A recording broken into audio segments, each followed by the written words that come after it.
मत भूलो, सिंहासन को पाने की चाह हर व्यक्ति के मन में होती है। फिर वो महल में काम करने वाला एक मंत्री भी हो सकता है और खेतों में काम करने वाला एक किसान भी। इसलिए समय का सदुपयोग करते हुए खुद को योग्य बनाओ। आचार्य चाणक्य की बात सुन पब्बत कुछ सोचते हुए कठोर स्वर में बोला, तो ठीक है, अगर योग्यता ही आपकी शिक्षा का आधार है तो यही सही। मैं यह साबित करके रहूंगा कि मैं चंद्रगुप्त से ज्यादा योग्य हूं।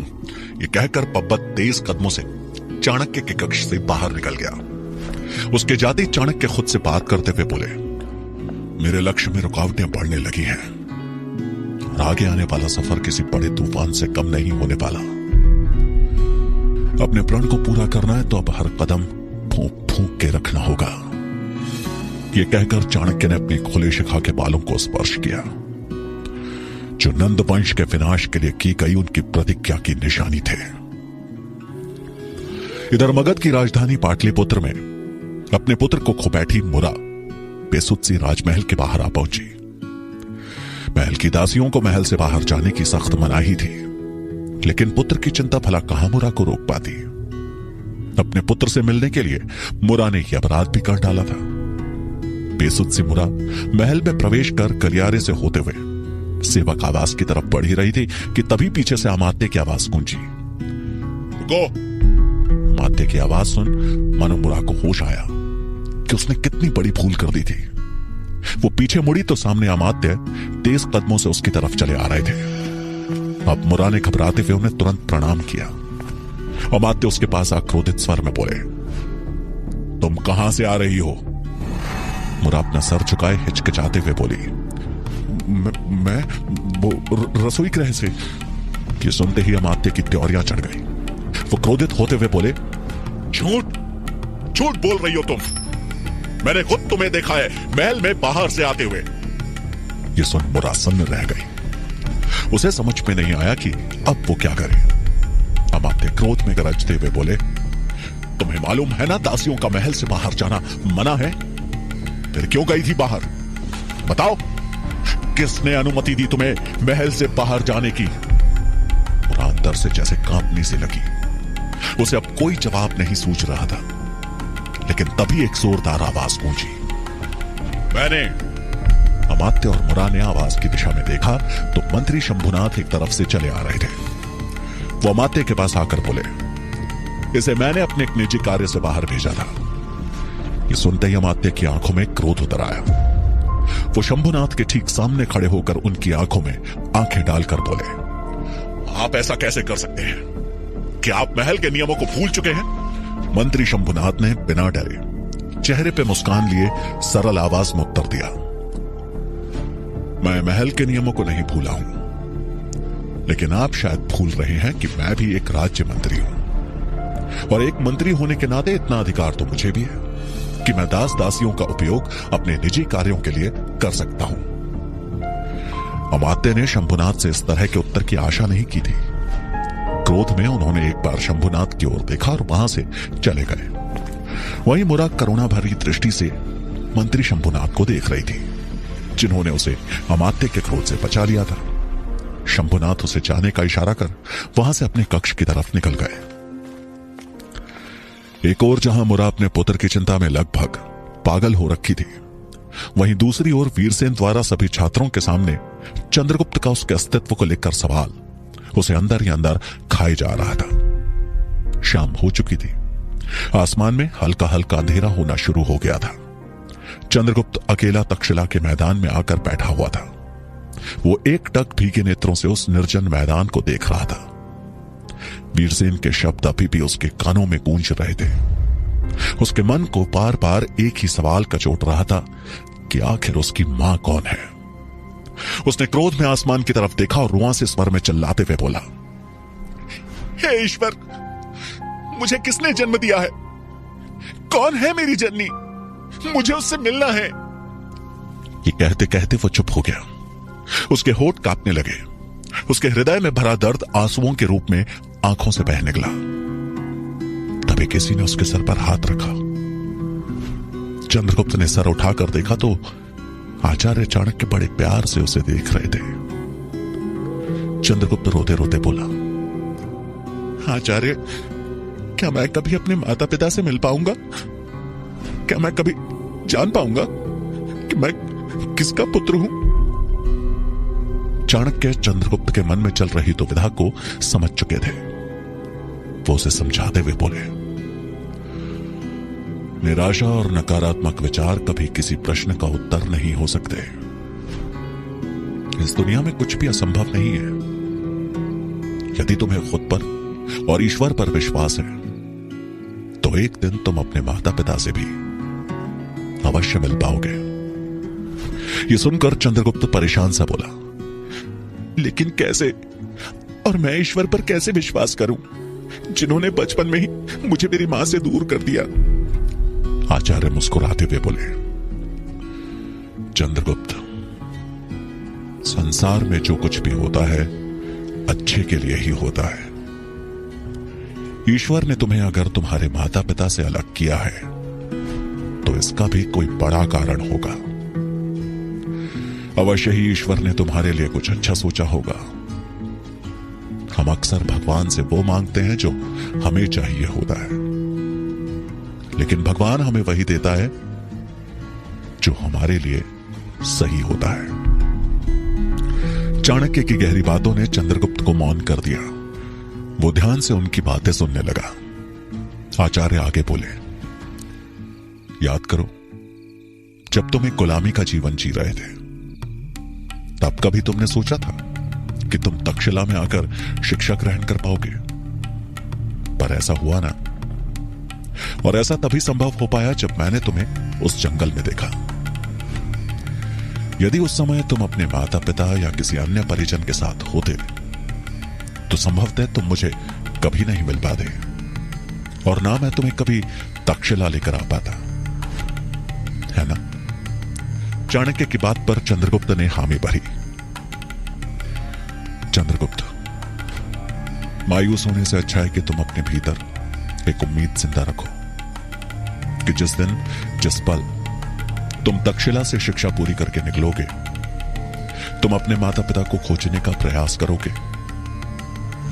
और विश्वास करो, जब तुम एक योद्धा बनकर अपनी मां के पास पहुंचोगे तो उन्हें तुम पे सबसे ज्यादा गर्व होगा। आचार्य चाणक्य की बातों का चंद्रगुप्त पर बहुत गहरा असर हुआ। वो अपने आंसू पोंछते हुए बोला, आचार्य, आप ठीक कह रहे हैं। अब मैं अपने लक्ष्य से पीछे नहीं हटूंगा और माता पिता को गौरवान्वित करूंगा।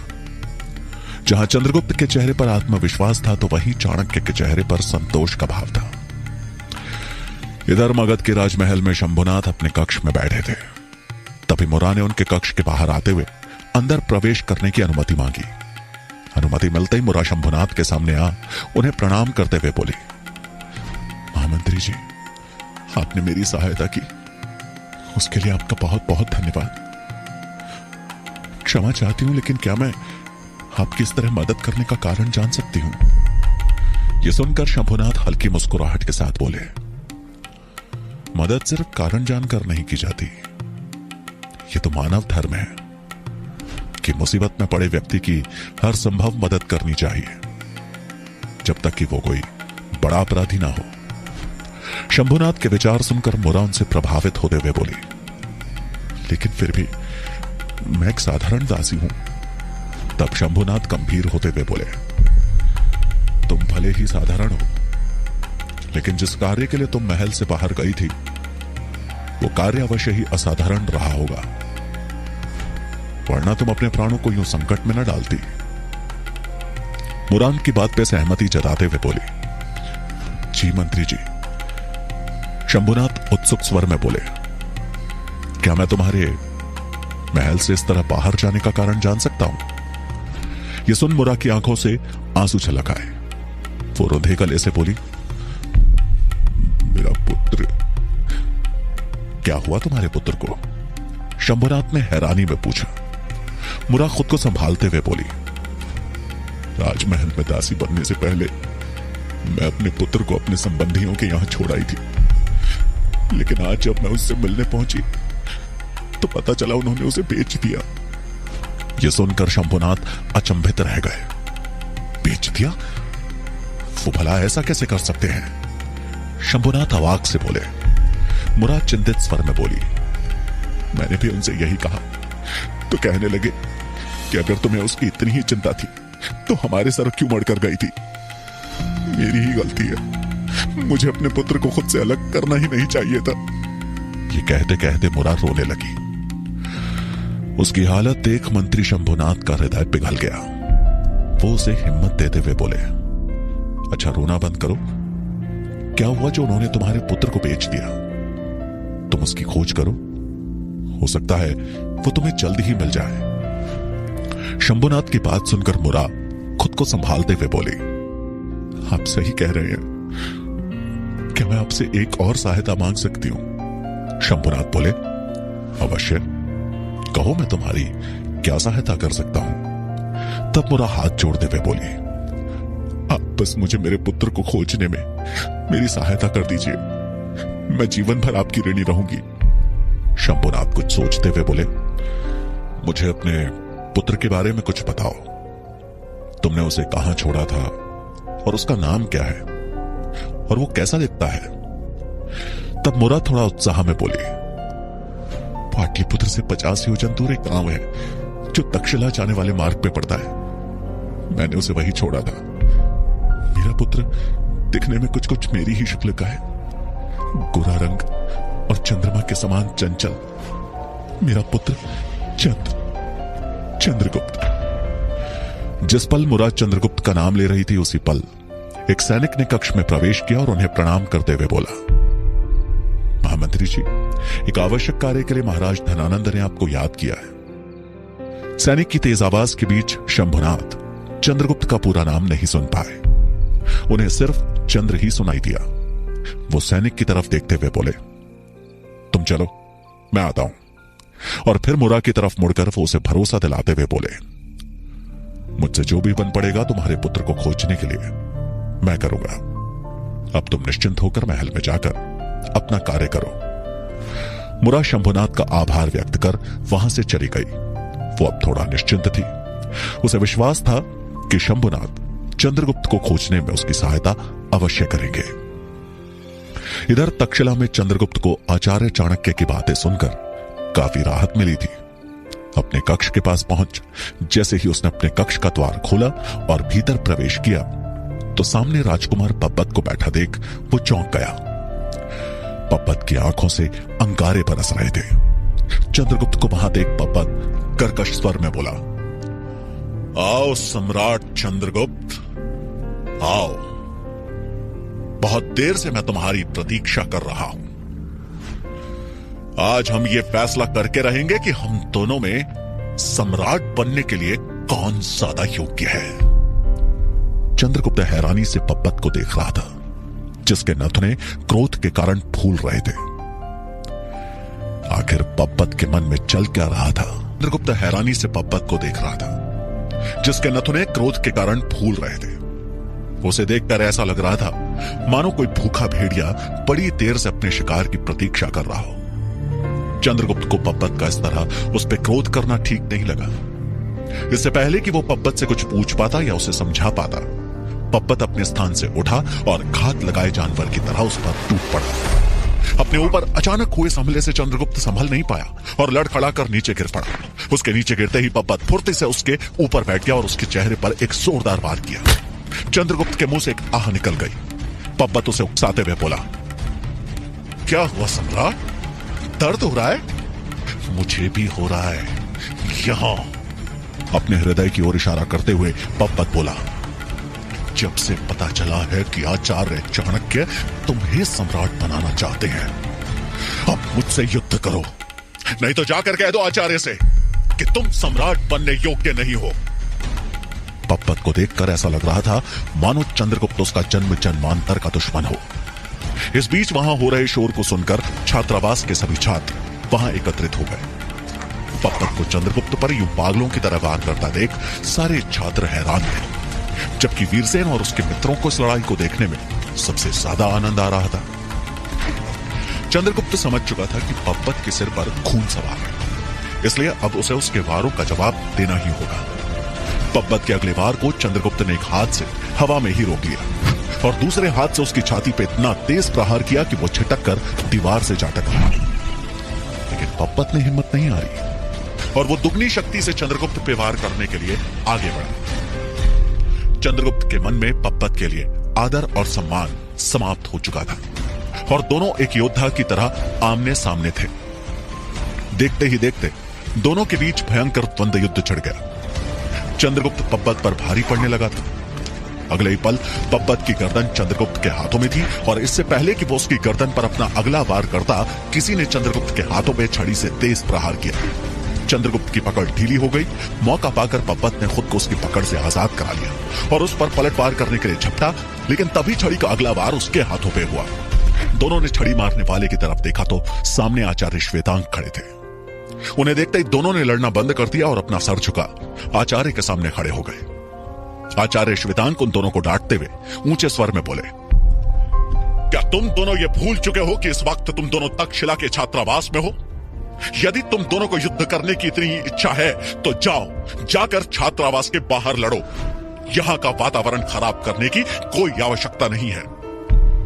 दोनों बिना कुछ बोले सर झुकाए उनकी डांट सुन रहे थे। आचार्य श्वेतांक ने क्रोध में बरसते हुए आगे कहा, तुम दोनों को इस गलती का दंड अवश्य मिलेगा। मैं अभी जाकर आचार्य चाणक्य को इसकी सूचना देता हूं, वही तुम दोनों का दंड तय करेंगे। क्षमा आचार्य। दोनों ने एक साथ आचार्य श्वेतांक से क्षमा मांगी। क्षमा? क्षमा अब आचार्य चाणक्य से मांगना।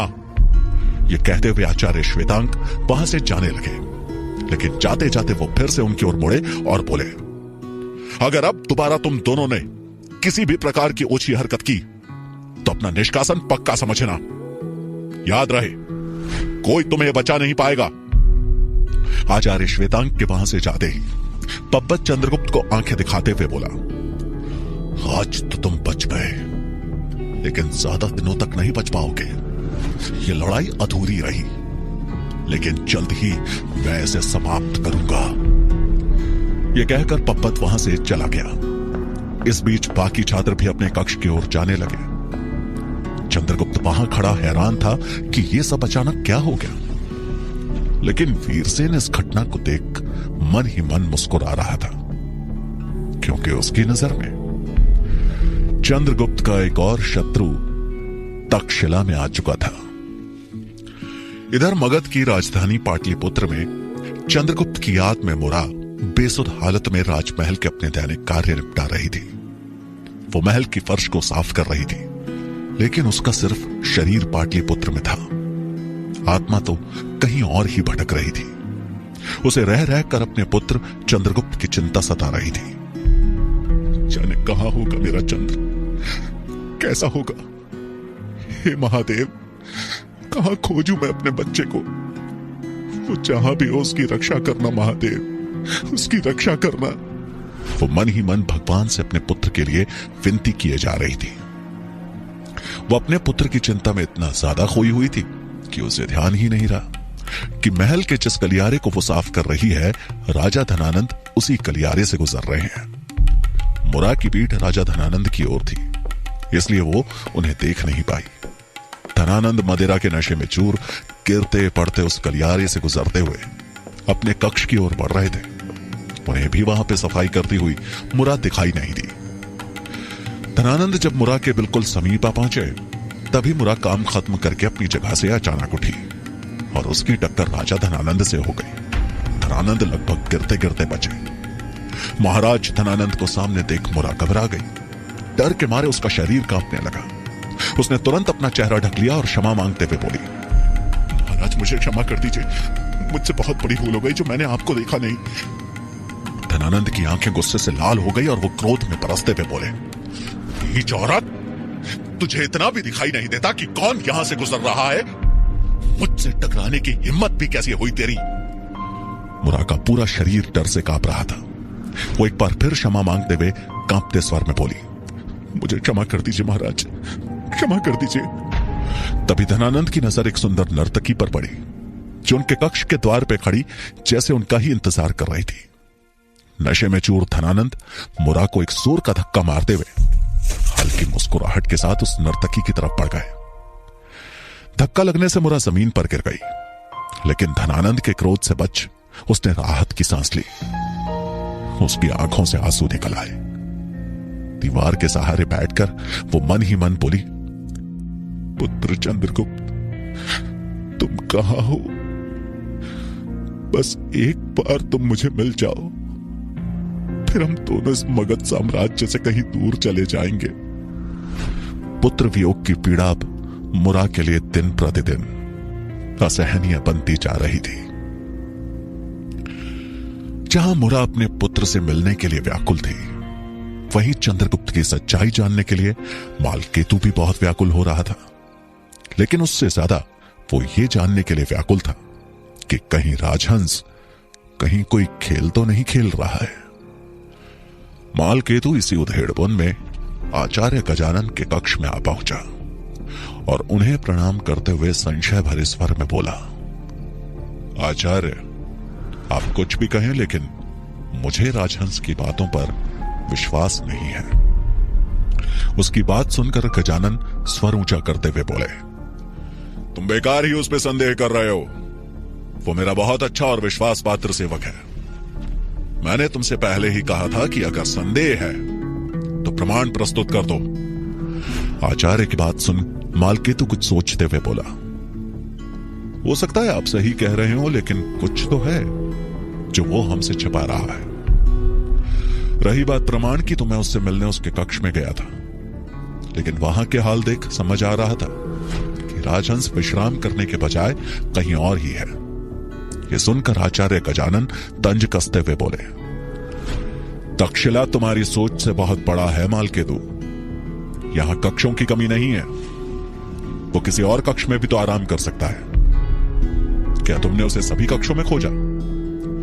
मालकेतु के पास इस बात का कोई जवाब नहीं था, लेकिन फिर भी उसने आचार्य से विनती करते हुए कहा, यदि आपकी अनुमति हो तो मैं उसकी एक छोटी सी परीक्षा लेना चाहूंगा, ताकि मेरा संदेह दूर हो सके। क्या करूं?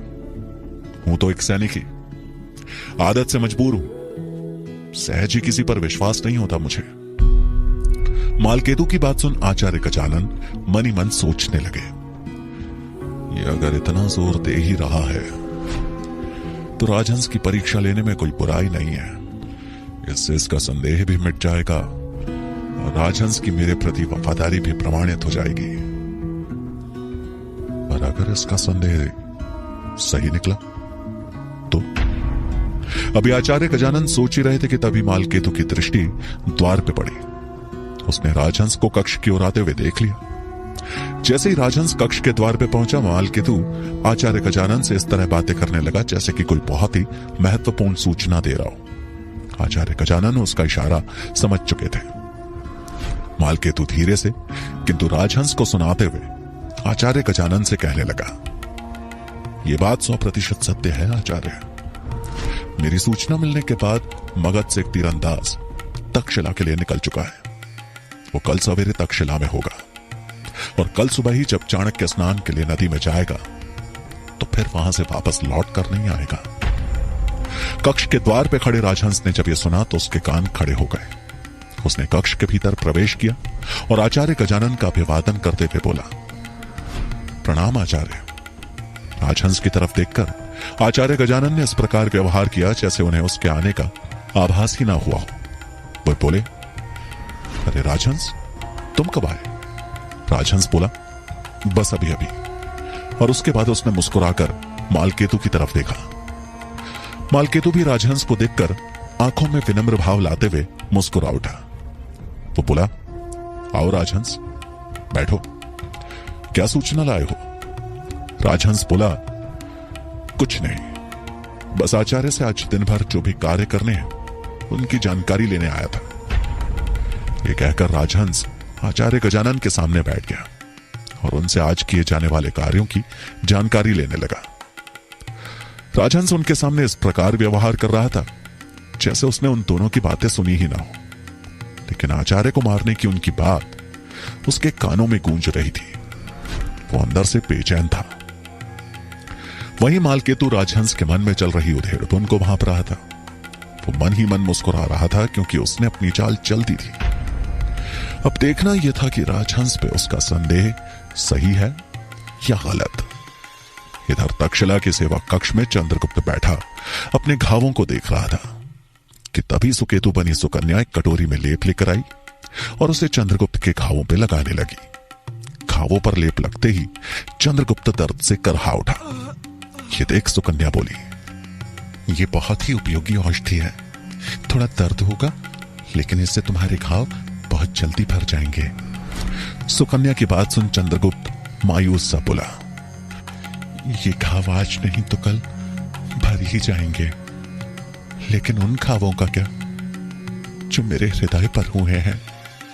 चंद्रगुप्त के मुंह से ऐसी अजीबोगरीब बात सुनकर सुकन्या थोड़ी हैरान थी और उससे बोली, हृदय पे घाव? तुम कहना क्या चाहते हो चंद्र? चंद्रगुप्त बोला, सुकन्या, मैं इस बात से दुखी नहीं हूं कि राजकुमार पब्बत के साथ मेरा युद्ध हुआ। मैं दुखी हूं तो इस बात से ये जो कुछ हुआ सिर्फ इसलिए क्योंकि मैं एक गुलाम हूं। मुझे ना मेरे वंश का पता है और ना ही माता पिता का।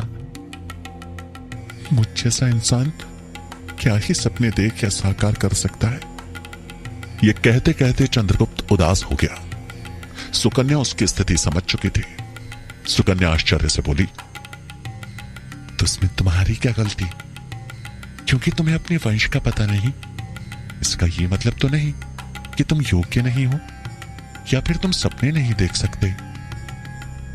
चंद्रगुप्त परेशान होता हुआ बोला, लेकिन यहां वीरसेन, पब्बत, आचार्य गजानन सब योग्यता से ज्यादा मेरे अस्तित्व, मेरे वंश पे सवाल उठा रहे हैं।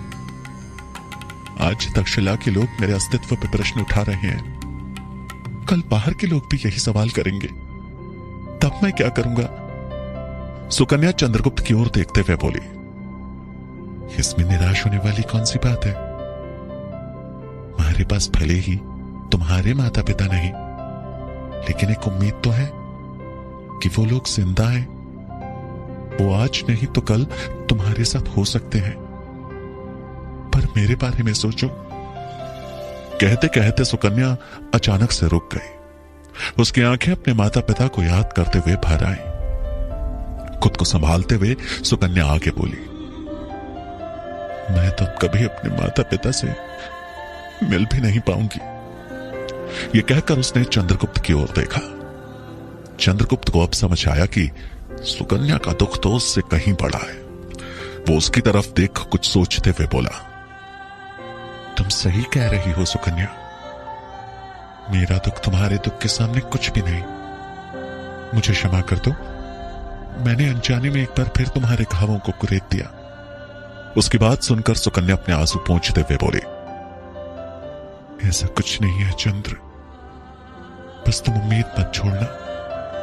देखना, एक दिन तुम अपने माता पिता से जरूर मिलोगे। और ऐसा कहकर सुकन्या उसके घावों पे लेप लगाने लगी और एक बार फिर चंद्र करहा उठा। सुकन्या बोली, अब क्या हुआ? चंद्रगुप्त ठिठोली करते हुए बोला, अब तो पब्बत भी मेरे विरुद्ध हो गया। अब इस तक्षशिला में मेरा कोई दोस्त नहीं। सुकन्या उसे मजाक में आंखें दिखाते हुए बोली, ऐसा कैसे कह सकते हो तुम? मैं हूं ना तुम्हारी मित्र। जहां एक और सुकन्या ने चंद्रगुप्त से बात कर उसके मन में उठ रहे संशय को थोड़ा कम कर दिया था, वहीं आचार्य चाणक्य की हत्या करने की बात सुन राजहंस का मन हिलोरे खा रहा था। चाणक्य की मृत्यु से उसे भी लाभ था। आखिर उसका भी एक दुश्मन कम हो जाता। लेकिन अगर चाणक्य बच गए तो? नहीं, अगर चाणक्य बच गए तो उनको पता चल ही जाएगा कि मैंने उनसे यह बात छुपाई और फिर सर्वनाश तय है। मुझे उन्हें बता ही देना चाहिए।